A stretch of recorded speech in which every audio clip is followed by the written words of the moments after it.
Hello and welcome to Nerdarchy. For nerds, by nerds, I'm Nerdarchy Dave, and today I'm hanging out with this nerd. Nerdarchy Ted, how you doing this fine and lovely evening, sir? I'm doing amazing. If I was any better, I'd be twins. So, Ah, tonight we're going to be talking about what are we going to be talking about? We're going to be talking about technology, Aether-Tech, Arcana-Tech, and technology of D&D and other RPGs. So specifically, we're going to be talking about Other Skies, Under the Dome, two of our own campaigns, which we're going to be running another Skies campaign in the near future on the channel as a D&D game, but we're also planning on making its own system. Under the Dome is a home game we've been playing, but Ted is going to be taking up the mantle at some point in the near future and running a game. And also currently Ted is running a Zoo Mafia game. There are links down in the description to check things out, so you can do that. Um, in case you haven't been around in a bit, we have a new format. We're gonna break the live stream into segments, and at the very end, we're gonna take any questions that you have. So feel free to put them in the chat. Don't be discouraged if we're not grabbing them as you drop them, but because we will get to them at some point in the chat in the stream. With that, let's jump on in. So so first up is Ether Skies. So we're going to talk about Aether-Tech. Ether Skies is a amazing world that we kind of came up with some help from our patrons umpteen years ago. I feel like, and it mixes steampunk and cosmic horror, or eldritch horror, whatever you want to call it, as well as your ye old basic fantasy. It's a lot of fun. We've done a handful of these other chats on Ether Skies, so you can definitely go learn some more information about it here on the channel.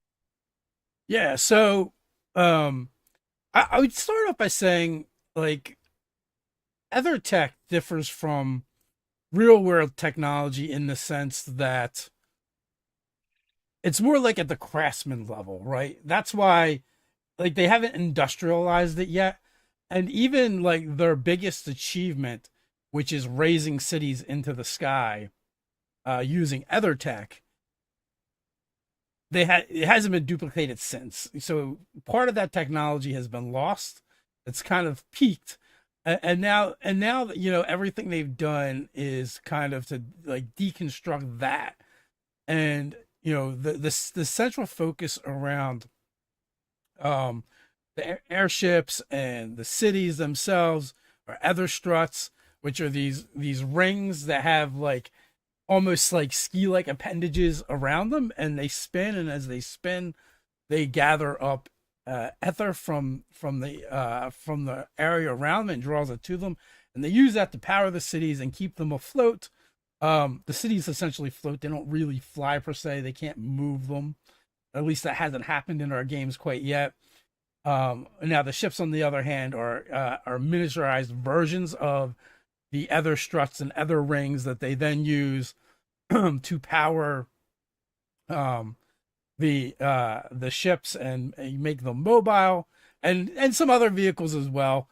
Um, there are other technologies that have kind of developed alongside of it, like we have black powder weapons and black powder cannons, which right now, while they're in use, they're they're almost like a novelty item, or for people who really just don't like or have a strong distrust for ether and magic in general, because they're not quite as good or as efficient as Etherfeist gear. So, who's to say where the campaign goes, if it will begin to, you know, that level of technology that is not ether powered, if it will continue to grow or not. There's some pros and cons to using technology that is not Etherfeist or Ether-Tech in Ether Skies, and that is simple. There are certain creatures that feed off of ether, so they're drawn to uh, things that have been Etherfeist or Ethersmithed, which is something different. We're going to get into shortly. It is kind of a problem for those technologies, but also ether mages themselves, because as their mages tend to draw and store more ether in them. So in our campaign, the crew uh were attacked by ether parasites, and they basically look like they're kind of like leeches, but they're giant leeches that are kind of flat and they kind of sail through the air. And while not particularly dangerous to most individuals, they're very dangerous to the ship because if they suck out all of your ether, it will no longer be powered and it's going to plummet. It is dangerous to your ether ficers because it will literally eat their gear, or at least that which is powering their gear. Ether Smith has its own problems, which we'll get into. But Ether Smith are kind of like those that have basically almost like Aether-Tech components built into their bodies. They were referred to as the Smith. And one of the characters in the original series we did in that crew, Roz, she was a dwarf with a prosthetic arm that started off as being kind of steampunky and clockwork to begin with, and later got upgraded and Etherfeist. So she later becomes one of the Smith. Well, if a ether parasite or some other creature that eats on preys on this energy source were to attach to that arm would just become a hunk of metal that was not very useful. So that those are kind of like the pros. So those are like the cons to Etherfeist. Some of the cons to the Etherfeist gear and equipment. Not only that, like there's going to be ether, and I think you guys did encounter some ether dead zones where it just there was no ether there for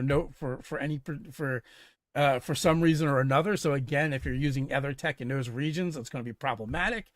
And you have to sail around them, and if you manage to to be in them, like your magic is just not going to work, and it's quite dangerous. Yeah. And then there's also heavy ether zones where there's heavy concentrations of ether, where it's not that your stuff might not work. It might actually work too good or beyond your ability to control, especially if you're not aware of the problem immediately. So it can be kind of like a hidden danger and cause some unpredictability. Now, if you're using clockwork or black powder, like you don't have to worry about any of that. So that makes it a little bit easier when you've got automatons that are gonna do stuff that are not powered by ether but are just purely mechanical. Makes it a lot safer for dealing with dangerous areas. But on the downside, like with black powder, you have to worry about your powder getting wet, right? And it's slower to implement. Where with ether, it's pretty quick, and mundane things like water aren't a problem. Yeah. So what would you describe, like, because you've got Arcana-Tech listed, Aether-Tech listed, and Artificers as a class? Is there a distinction between these three components in Ether Skies? So in Ether Skies, you have Ether-Tech and you have technology. We are going to use Artificers because of we're going to be using we're going to be developing D&D rule sets. So the Artificer will really just be an Etherficer, and Ether really is just kind of a stand-in for arcane or magic in the world of Ether Skies. All right, so Arcana-Tech in the overarching thing, that is what exists within under the dome, and we'll get to that later then. Speaking of, one of the other problems with Ether-Tech is what not really one of the problems, but one of the things that it mitigates is the using raw ether in Ether Skies is dangerous because it kind of instills, it's almost like a habit, right? Like you just want to use more and more of it, and using ether kind of feels good. And ether in itself has this desire to be used. It wants to be wielded. And I believe in the very first episode, spoilers is if you go back and check it out, but it's been up there for quite a while now. One of the NPCs over channels ether in order to save the crew, and completely burns their body out when they in doing so. But there are other risks too. You can also end up burning out your mind. Now, one of the reasons why Etherface, Ethersmithing, Aether-Tech was developed was because it's a much safer use of ether. Maybe not quite as powerful or as versatile, but it is infinitely more safe to develop and wield than just drawing raw magic, which some of the rules for this campaign setting in this world is the ability. Most character classes have the ability to either draw on magic, ether, or corruption, different kind of magic, in order to power up what they're doing. So so that's going to be a factor going forward. And to me, I love the risk and reward of it. Like it's kind of like the draw of the wild mage sorcerer in D&D, right? The idea of like, oh, you're going to do stuff and some of it's going to be random. So so that I feel like just players that play wild mages, that's what they're there for. Absolutely. They just want the randomness. But with that randomness, like you drawing on the raw ether has the ability to corrupt you. You can be so corrupted that you stop being a PC. You can absolutely go insane because you've touched into this element that isn't safe for humanoids to really deal with. Um, but it's something like you can kind of, dance across the line and, use more magic than you would typically do and basically kind of like over channel and get more magic out of it. But that is what leads to these problems. So I think that element is going to be a lot of fun to design that system for 5e and see like, all right, how many people are willing to play with that line? Because when it comes down to it, D&D, there's a lot of players who love combat and being able to like, all right, well, is it worth the risk for me to do more damage right now and just get a little bit of problems, and to just keep pushing. It can add a lot of drama and a lot of fun. And I think that'd be cool to watch. Yeah. So one of the cool things about adding in campaign setting various levels of technology and not just various levels of technology, but various types of technology, that it almost creates more things for your players to kind of discover in the game. Which could be whether it's just like what we consider standard technology or the Aether-Tech. These could be lost technologies, or they could be experimental technologies. Matter of fact, like the first crew that I ran the game for, they got access to an experimental ship that was kind of put together by an organization called the Nerdarchy. They did something that doesn't generally happen in this campaign setting. They brought together individuals from different cities, which tend to be xenophobic, but they decided there was a problem big enough that needed to be solved that they were willing to work with others, and they gave them a ship in order to do it. And where a typical Ether ship will have 2-3 struts on it, struts and rings. This one had 4, and it also had the same kind of system they use in the cities to hold it aloft, which means additional ether struts underneath of it and rings underneath of it. One of the things that this allowed this ship to do is to have ether cannons installed upon it. Uh, that is the other reason why black powder is actually used as well, because while there are ether ships, most of them don't draw enough ether to fuel cannons and pilot the ship, or they're going to get very limited use out of the cannons before they kind of have to build the batteries up again so that they can fire again. So instead of that, they generally use black powder cannons in ship to ship combat because it's more reliable and faster in this instance. But because they had this powered up ship, they were able to have access to it, and also the cannons were super strong. When I ran D&D in a castle, they got another version of this ship, a second prototype, and the players felt bad because they would use those cannons a bunch of times, and they were just wrecking stuff. Right? They're like, this feels like cheating, until they came across the original prototype, and they felt what happens when other cannons are unleashed on them, and they got like completely wrecked. Wow. Not expecting it. Matter of fact, from that point on, they're like, we do not do ship to ship combat anymore. They're like coming up with plans to do anything but ship to ship combat.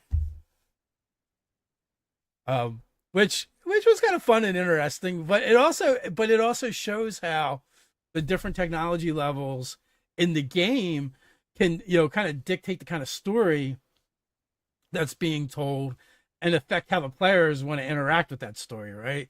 Like they're like, oh snap, that hurt a lot. We should not do that anymore. We should not do that anymore because we don't want it done to us. Yeah, and that's one of those things that players players love, finding out a way to, oh, how can I make my PC more powerful within the rule set? And they don't understand that every single combo that somebody comes up with, the DM can do that and more. So it's like, power game as much as you like, because as much as you want to pull a needle, Yeah. I'll do it too. So like having it turned against them, that had to be a fun moment, story wise, even if it wasn't good for the actual player characters. Yeah. So, and then there's one other technological advancement that has been made in this campaign setting, and that is the Ether train. Right? There's a secret train that runs between the various cities used by the Ether-Nati, and it's basically floating ether rings, right, that they placed, and the train has basically more like a stationary ring and the struts that it kind of uses almost like an electromagnetic train, like the hyper trains, to go between, but it all happens in the cloud cover, so no one's really aware that it's there as of right now. And it's something that was kind of discussed in our campaign, but we never really delved into it, because you guys had a cool ship and you'd prefer to do that. I don't remember the train at all. I thought like, oh, the train does the thing around the city itself. No, it goes from city to city. That does not ring a bell to me at all. And it's a secret. Well, we also played that campaign a long time ago, and you guys never did anything with it. So, Well, it's there to do something with, should we decide in the future. yeah. And then the other major technology in this campaign setting is Etherball, and basically these are they're almost like depressed hockey rinks, right? Or almost like a skate park is kind of the setup, and they have a goal on either end, and the players where almost they basically have like small ether struts that are attached to boosts that they use to kind of skate around the ether. Now it only really works in these arenas, because the arenas have they found a way to focus more ether into them, so they could get use from it, and even in these arenas they have areas of light and heavy ether, so that it affects how the ball reacts to these specific areas, and there's different positions in the game. Matter of fact, I'm pretty sure when we make playbooks and do a non D&D version of this, it's going to be one of the playbooks is going to be an Etherball player. Absolutely. So whether pro Etherball player, whether it's retired or they're currently doing it, but that's got to be one. Like again, like we have our D666 system. It's loosely based off of Monster of the Week, Powered by the Apocalypse, and also some inspiration from the Age system, and it works off of playbooks. So right now, like there's going to be, I know there will be an Ethersmith playbook, an Ethermancer playbook, a Etherfeister playbook, a Etherball player playbook, and it'll probably be things like Soldier and Spy and things like that. Yeah, I mean, there's probably going to be your standard things that you could play in a fantasy and steampunk kind of thing. Are going to fit here. So I think there's a lot more options for Ether Skies for playbooks than I think that there is for Zoo Mafia. Absolutely. So, all right, with that, we're going to move along from Ether Skies. All right, so Arcana-Tech and Under the Dome. Right now, Under the Dome is our D&D campaign. We're probably going to, also use the D66 system to create our own game in there as well. But with that, we're going to talk about some of the Arcana-Tech that we've been using. What is your impression of technology and Arcana-Tech in Under the Dome, Ted? Because you've mostly dealt with it as the player. Sure. So, like, we've been playing this game for what, 2 years now, and I'm having an absolute blast with it. Our game, we are essentially like a D&D motorcycle gang. So I view the Arcana-Tech here as kind of pushing the boundaries, outside the realm of anything that a typical fantasy game has done. Sure, we're playing in a post-apocalyptic world, but we have motorcycles or larger vehicles that we've had access to. There are people who have mechanical implants and things just to kind of spruce themselves up or to look different, and it changes the overall feel and vibe of the setting. Like, our literal first session was, oh, we're going to play a race around this city. You're going to go out of the dome, you're going to go loop around, and you're going to do a thing and come back here and finish with a lap around the gladiator arena. It was an absolute blast to be like, I can't believe I'm playing D&D and riding a motorcycle. Like, I think that's fun. And to have kind of extrapolated that, okay, well, we're not using soul coins to fuel these things, but to have another power source. It offers not only the aspect of play where you can, hand wave, okay, you have enough to power your vehicle, or you can play the nitty gritty and be like, okay, you have X amount of fuel, it costs this much to use. Once you're out, if you don't have any more, your bike don't go anywhere. And that's one of the staples of technology. You need that shit. You're driving your car down the road. If you're not paying attention and you run out of gas, what are you gonna do? You're gonna hoof it to the nearest gas station. You're gonna call somebody to bring you something. It's not a whole lot of choices. You're not gonna be like, okay, well, all right, well, I'll just leave this car here and forget about it, never coming back. Like, yeah, AAA doesn't exactly make it out to the wastelands. So So one of the things is, and Under the Dome, the Arcana-Tech has reached a light industrial level, but it still has a limiting factor.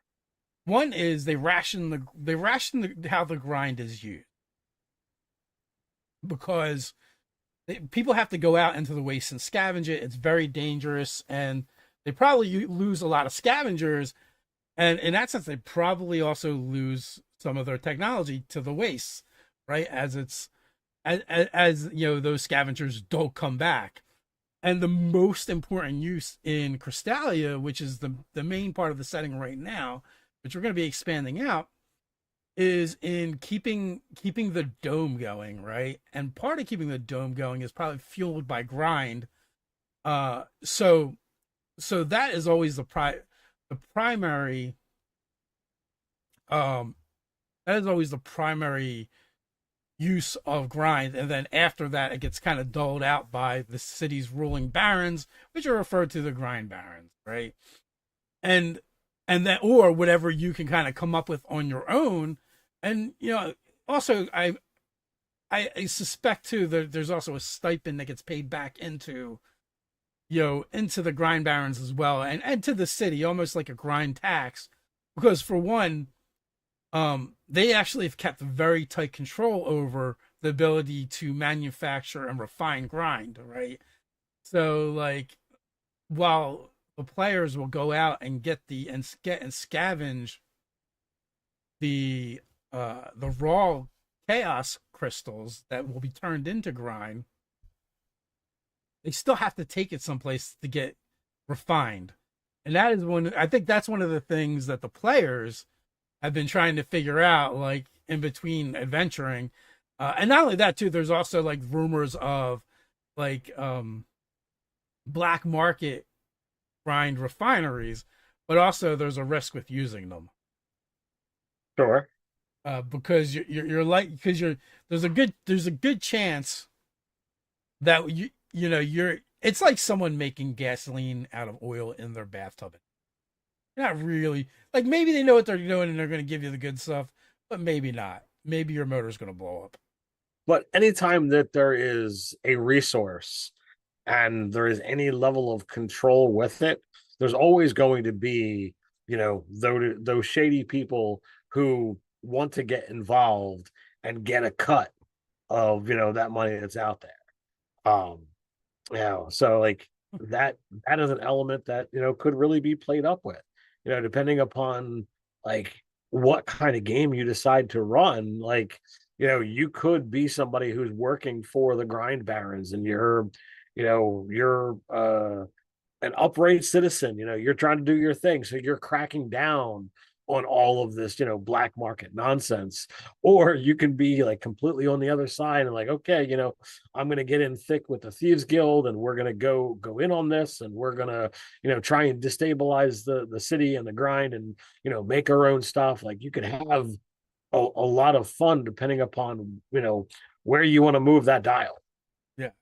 And also, for anyone who is kind of new to the concept of Under the Dome, where the crystals come from, throughout all of our campaigns, the underlying theme has been chaos magic and chaos storms, right? And Crystallia is, the first dome that we've explored in this setting.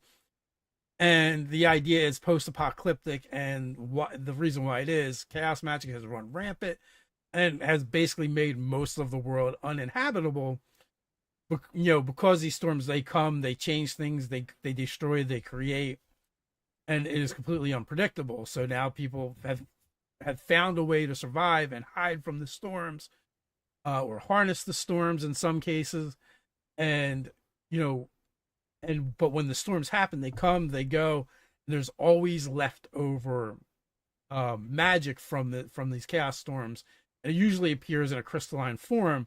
And that is what the adventurers, the scavengers, go out and harvest. And also the purity levels are different as well. That's another reason why the refining process is kind of important as well, because even if you get a batch that isn't very pure, you can still make grind from it. You just won't get as much.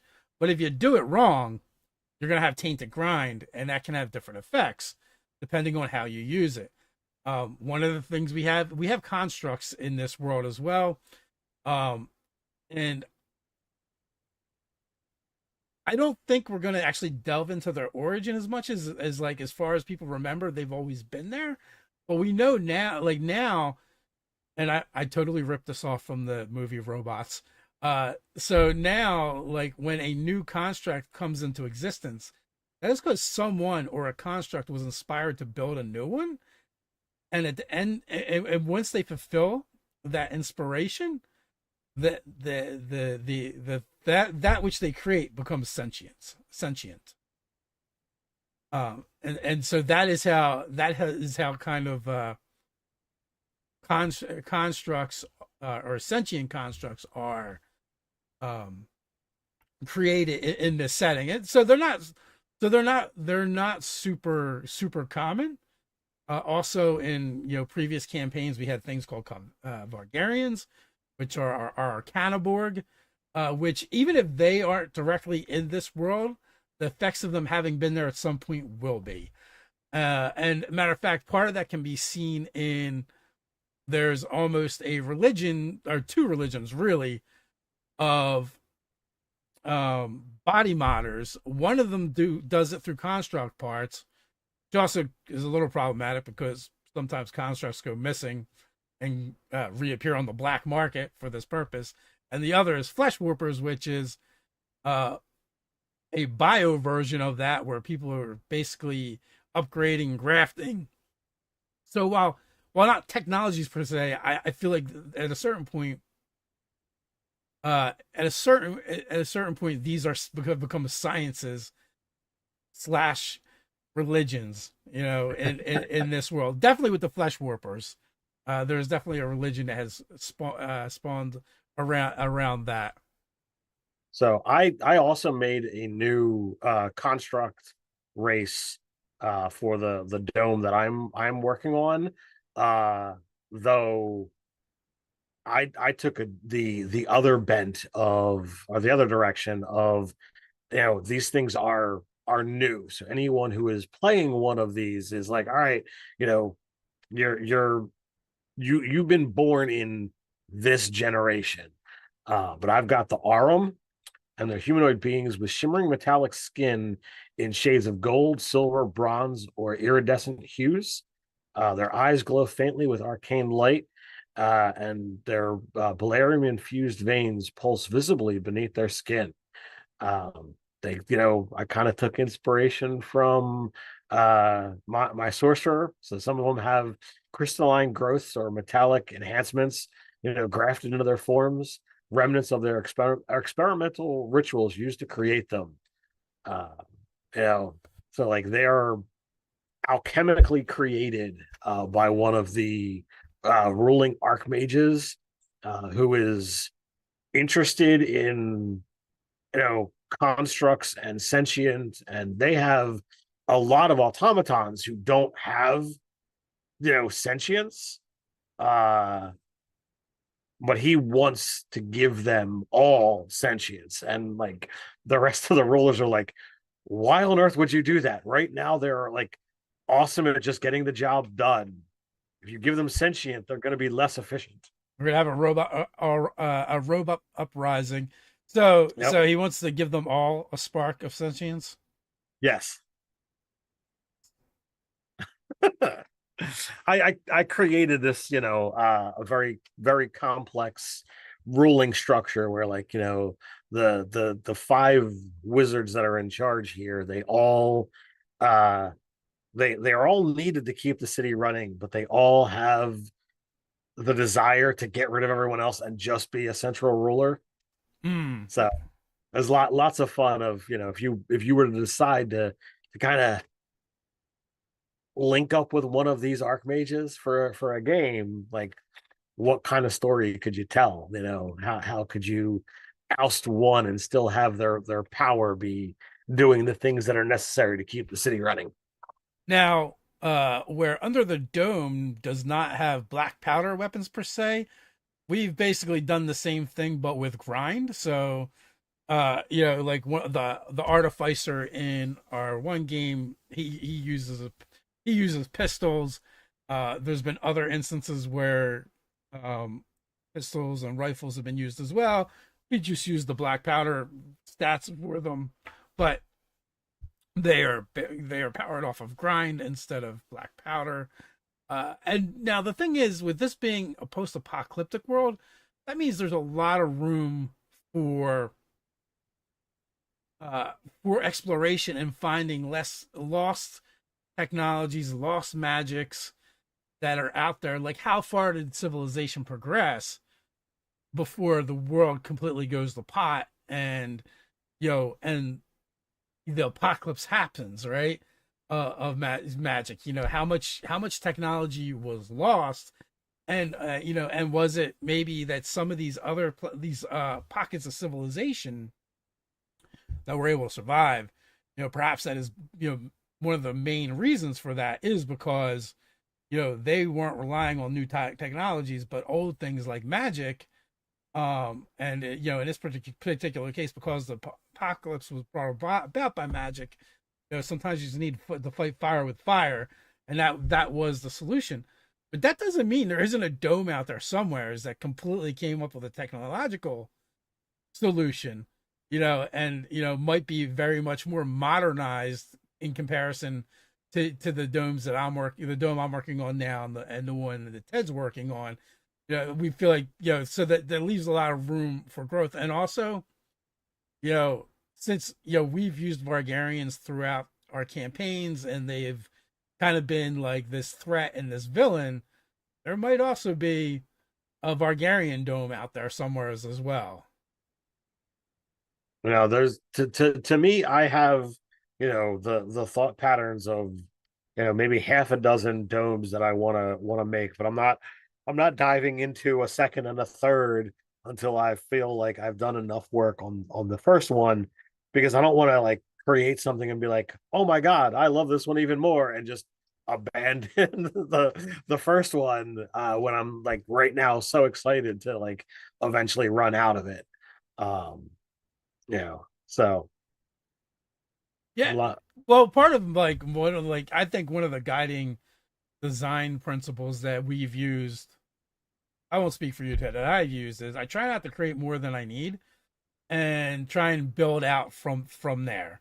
Like, so, like you mentioned, like, to doing another dome would only make sense if my players are going to the other dome, right? That's Right. different if it is different if we decide to turn this into a campaign setting, and then eventually we're going to have to, right, come up with Right. the other locations. But from a DM standpoint and as a GM tip, I read this in, I think it was the World Builders Guide or a Dragon Magazine article, probably like 20 plus years ago, and it took such a burden off my shoulders when I read, start small, build out from there, don't make things your players aren't going to use. Wow, this is genius. This saves so much time. I look at it as, I took the outline that you had for Crystalia and said, okay, what elements are there? Okay, so you've got, the central dome, you've got several different unique biomes, nearby. You've got an external threat or two. What can I do to kind of complement those things so that I would have the bare bones? Now I would, I could run it right now if I really had to off of what I've got, figured out. But like, my next step is to go in and, get a little bit more work done on, the actual city itself, because other than, the archmages and their designs, like, I haven't fleshed out the city. Like, who are its, core inhabitants, and, what does day-to-day life, look like? Um, like, I've got some cool elements that are splashed in that, could occupy, a handful of sessions. I can I can handle even more than that if you guys want to go out and explore one of these, cool areas I've made, or interact, blah blah blah. But next step is to build out the city so that I'm ready to go, even more. So one of the other things too is coming up with like uh ideas on how like these technologies affect the cultures as well, right? And for instance, like grind has become part of the day-to-day life of everyone, even if they never touch it or handle it themselves. Their lives are kind of dependent upon it, right? But we also kind of like one of the things that we kind of came up through play and discussion is, well, grind is generally used for mechanical things to power them. Well, we've got something called grind heads in the campaign setting, or at least in Crystalia anyway. And those are constructs that basically have become addicted to grind and use it to infuse themselves with it. Basically, they use it, they get high, right? And so there is a certain segment population of constructs in our world that are kind of degenerates that are just kind of always trying to figure out how to get their next fix of grind. And I think too, like when you're doing world building and developing a world, you need to think about how culturally this stuff's going to affect the campaign as well, right? In addition to that, we have motorcycle gangs because, well, if you got motorcycle enthusiasts riding, why would they not get together in clubs? Some of them, are legit. They just like to ride and race. Some of the racers in the different races that you guys have been involved in race for different reasons. Some of them are out. Some of them are outlaws, and they are not on the up and up. Others, they're basically just motorheads, right? And they just love the idea of tweaking their bikes and making them better and getting just a little bit more out of them. So like, those are two things on very different spectrums of how culturally the world is affected. And I think it's always cool. It's always cool to try and figure those out because it makes the world feel a little bit more alive and real. And when you have the ability to, describe that, to your player base, it gives them a jumping off point for, you know, character inspiration, for, things to talk about during session zero, to be like, all right, well, I've never done that in D&D before. I think that sounds like a lot of fun. You know, how would I make that character so that they can ask those questions and step into, that kind of situation. I've never been a gearhead, when it comes to like cars and that kind of stuff, and you know but it's not to say that you couldn't do that in D&D and have an absolute blast with it. That's where, fantasy and role playing come in. Yeah, just because you're not one, it might not be. It might not mean it wouldn't be fun to play one in a game. Right. All right. So with that, we're going to move on to our next segment, and also keep the questions coming, the comments coming, because we're going to go back to them at the very end and pull those out and answer your questions and discuss after we're done. But for now, let's move on. Technology in Zoo Mafia.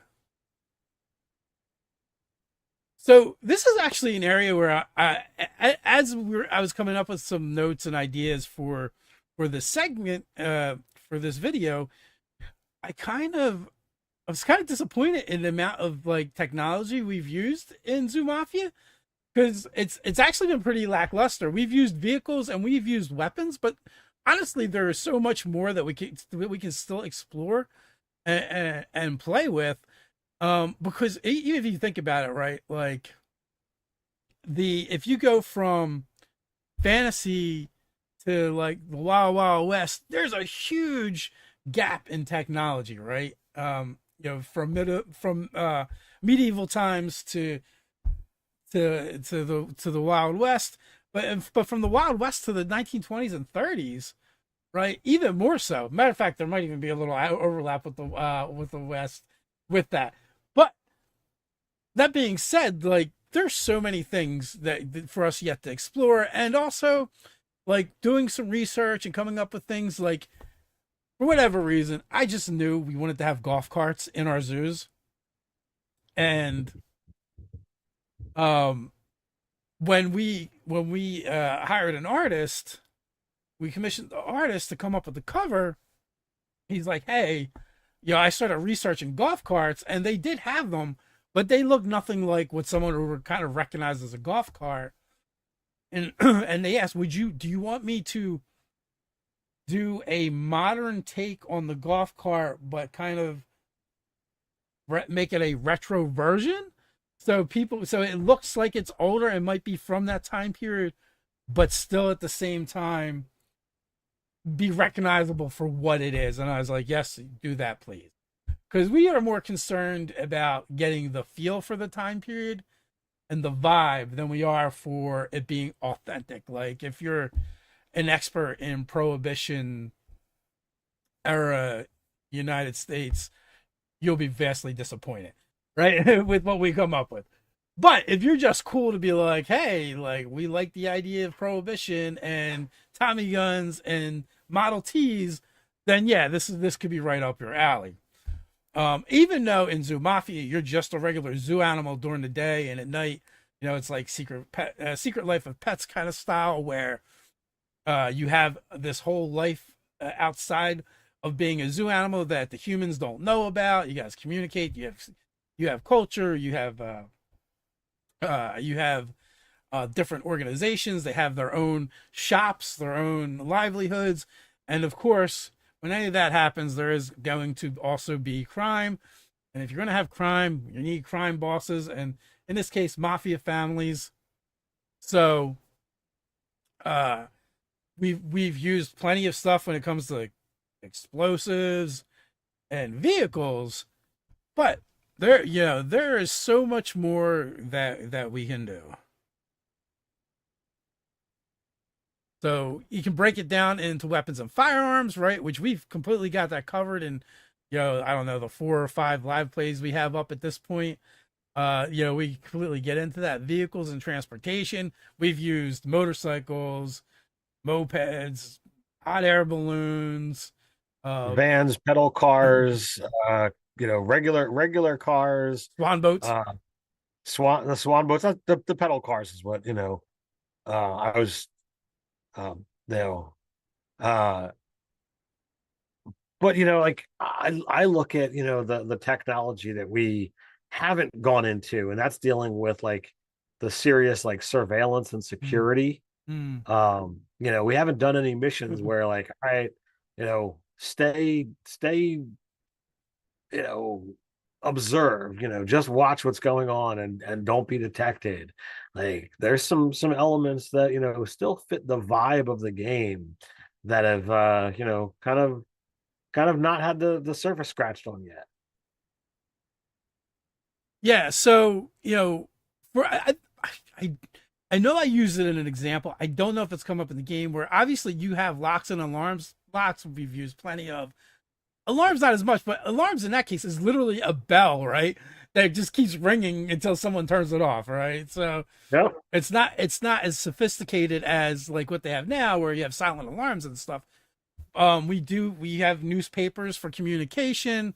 We have underground networks.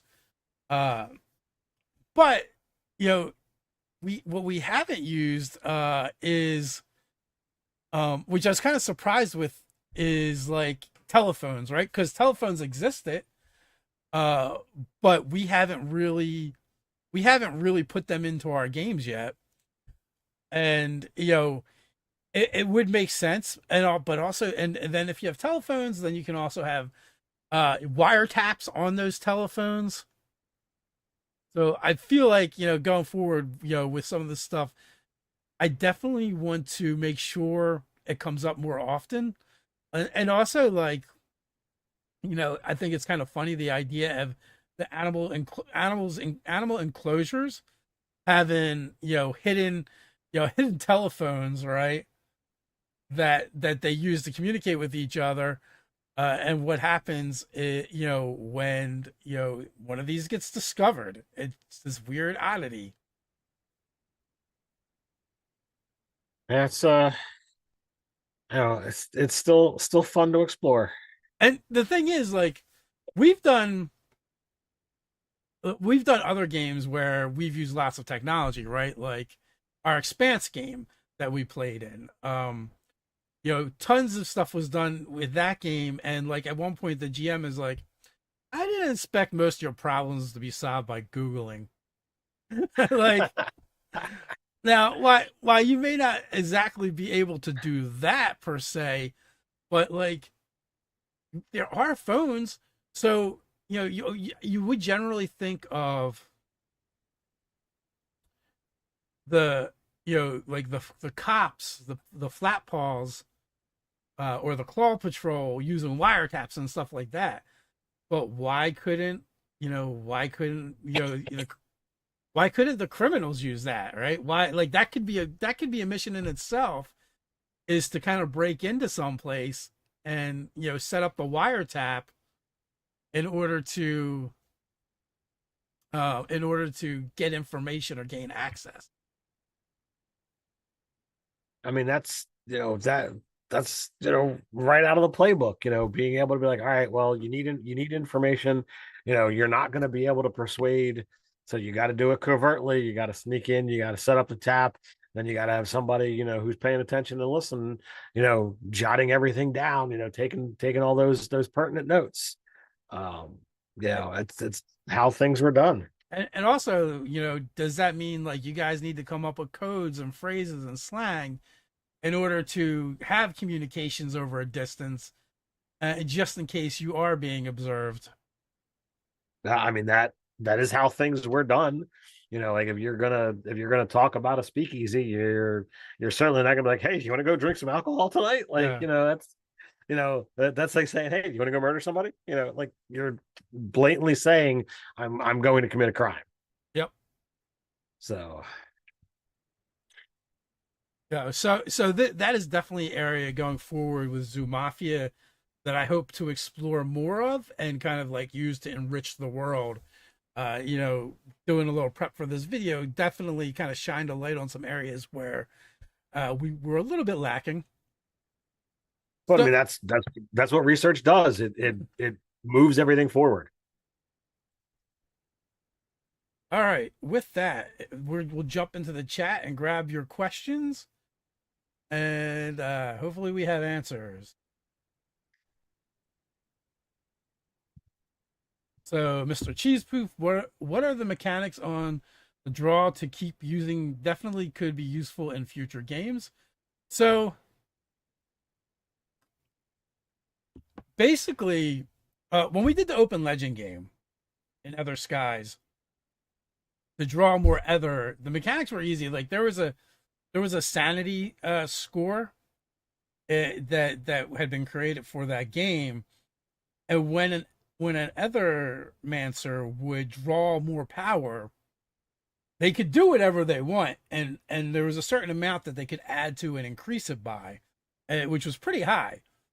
But when they made that attack or made that check to make the effect happen, whatever that roll was also became an attack on their sanity.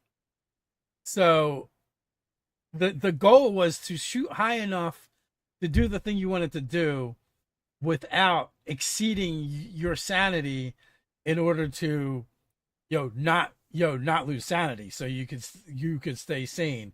Dr. Lucy would do this often, was with various effects. Towards the end of the campaign, she definitely started developing some psychosis, and by the end of the game, she was not only drawing upon uh, insanity and increasing her insanity score, but was also increasing corruption as well. Now in D&D, I had come up with basically you could basically empower spells almost like a sorcerer. You could upcast spells. You could um use extra uses of features, that class features that had limits to them. But every time you did that, you had to make a saving throw against the prime stat that you were using, and failure would do sanity damage to you. The more sanity damage you take, well, eventually your character may not be playable anymore, especially if you can't find ways to heal that sanity. Corruption is actually a separate effect than over channel and ether in Other Skies, right? Corruption is because of the influence of eldritch horrors. And there are just certain things, like there are things that you could use to empower yourself with the corruption. And basically, you had to essentially have it inflicted on you. Like Krezk was the first one to encounter encounter corruption, and the way Krezk did was he's a psychic soldier, and the crew was being chased out of Haven, the return city, by one of these eldritch horrors. And it was basically following them through the gloom and in the cloud cover, and they would only catch glimpses of it. Well, he had this idea that he would contact it mind to mind. So that's an instance of him touching corruption. Now, the first touch necessarily doesn't mean anything particularly bad, but as the game progressed, he actually a couple times more would use that connection again, and every time he did that, it would increase his corruption. Bunny, Ted's character, got stabbed by a corrupted weapon, which began his first contact with corruption. And then I believe the thing that sealed Bunny's fate was you guys kind of they basically encountered corrupted mirrors of opposite alignment or something like some. There's a D&D analog for it, but basically they each had to fight themselves, or basically their evil version of themselves. You know, the version with I lost. with a goatee, and you lost. So the corrupted version of you returns. Yep. And then Dr. Lucy, I think she encountered Hiss as a creature and dominated and made it her familiar. But it was I feel like she had like summon like was casting spells using her typical ethermancy, and this extra thing showed up, and she's like, oh, I think I want to make that my familiar, and it all went downhill from there. which was basically that was her first instance of corruption, right? So they're two different things in that campaign setting, and there's different ways. There's different ways to kind of mess with it. Spellhawk's Press, over channel Magitech go boom. That would be a way for a Etherfeister to try and over channel. Although with them, it's still a little bit safer in the sense that they're not likely to have to deal with the insanity. They're just destroying their stuff. So that's something separate. We'll probably have to come up with rules for. Brian Smith wants to know Etherball season 1 when. It could happen. It wouldn't be the strangest thing to happen on this channel. Spellhawks Press. Oh, I like it. I like Kaladesh Eberron sandwich. Yeah, they're definitely heavily inspired by Eberron. Also, just steampunk in general. And Kaladesh, although we did review that when it came out as a D&D supplement, I am not as familiar with it. I do love the art from it, though.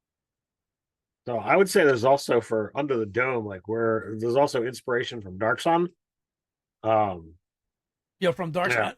And now I'd say also Arcane and just with Other Skies and Under the Dome, I would say from Arcane and League of Legends in general.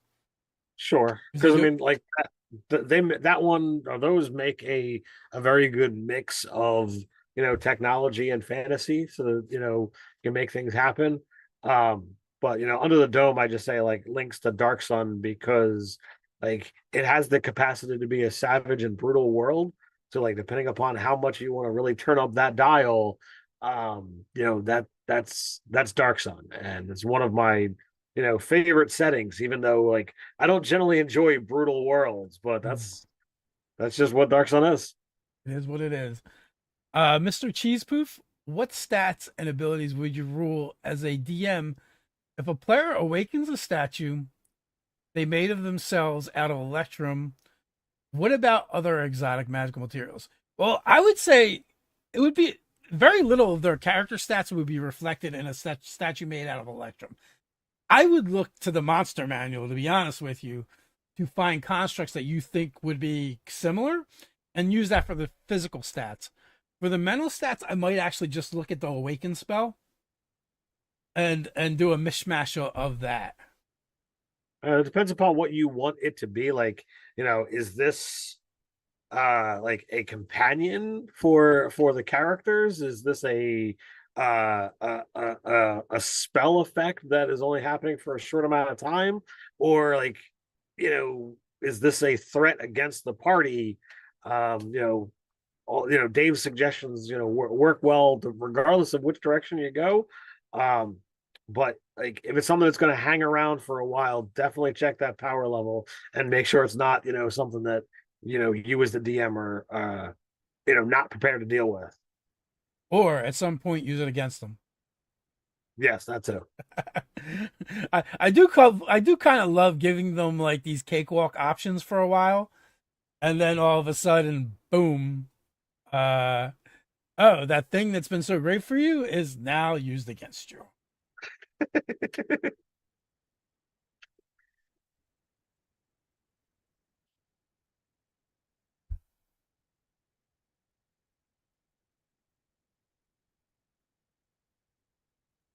So I'm just kind of combing through to see what you guys have to say. Um, Spellhawks Press asked if it was inspired by the Stephen King book. I have not actually read it. I know there was a show also that I did not check out.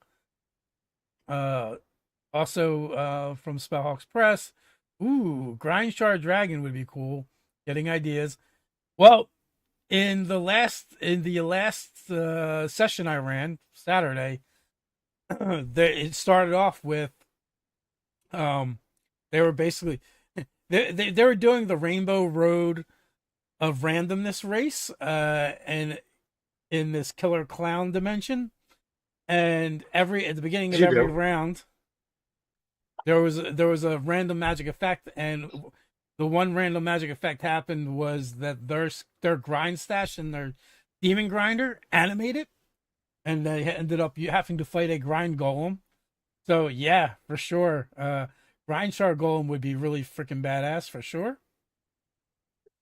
Mr. Rob's cleaning service. Can players steal ether from NPC or vice versa? So vice versa, definitely, because that's the thing that kind of comes up. In the open legend rule set, it was very much more open, so that would be really easy. In D&D terms, I feel like that's kind of like a dispel magic or counterspell type effect. Or even like certain items give an absorption ability, so those kind of fall into the effect there.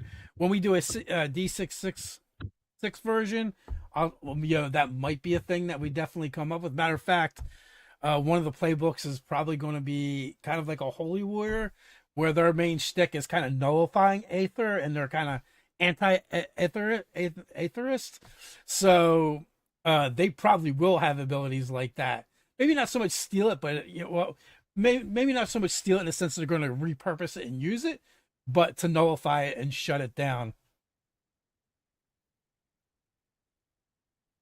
Spicy, hey guys, I'm a fairly new DM. My party is starting in jail, and one of my PCs had interest in being a lunch lady. Do you have any ideas how I can have my party run in the jail cafeteria? It's kind of funny. We did do like an adventure that was all about being in jail that we wrote for another company. I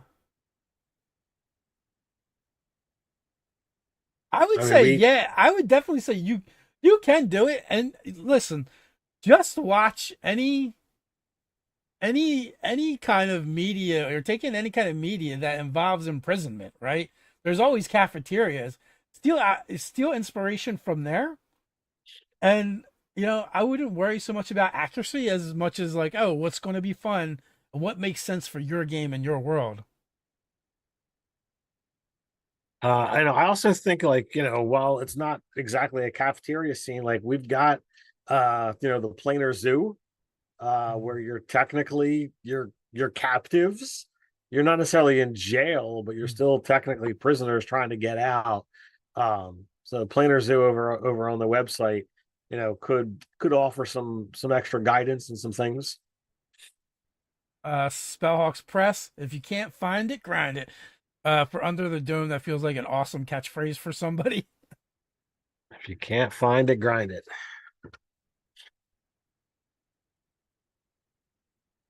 Uh, Also from Spellhawks, I want to know: have you thought about cohesive element between settings like Ether and Chaos Storms linked in some way? We haven't. I think we're definitely going to keep those separate. But that being said, like the Chaos Storms has been like throughout our different campaigns, so it is definitely linked to those.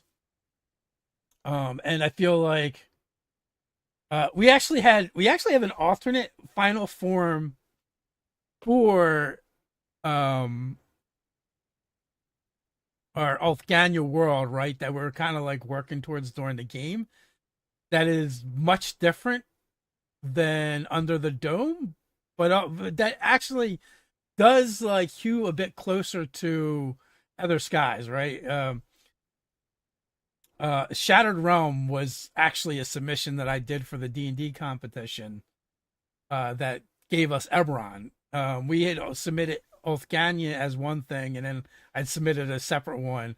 And and a lot of the inspiration for Other Skies, now that I think about it, even maybe it was on a subconscious level, I probably pulled back in from there. And that was nothing but floating masses of land, and there was definitely a lot of airship shenanigans. Yeah, I remember, bits and pieces of the Shattered Realm game. Really enjoyed it, and you ran that unlike any other game that you've ever run of D&D, either before or since. And for that reason, it stood out.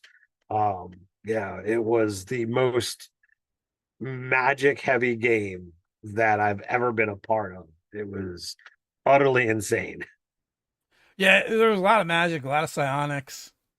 There's some different twists, like in that world. Like one of the ruling factions was the Sorcerer Kings because they were literally sorcerers and they were the kings.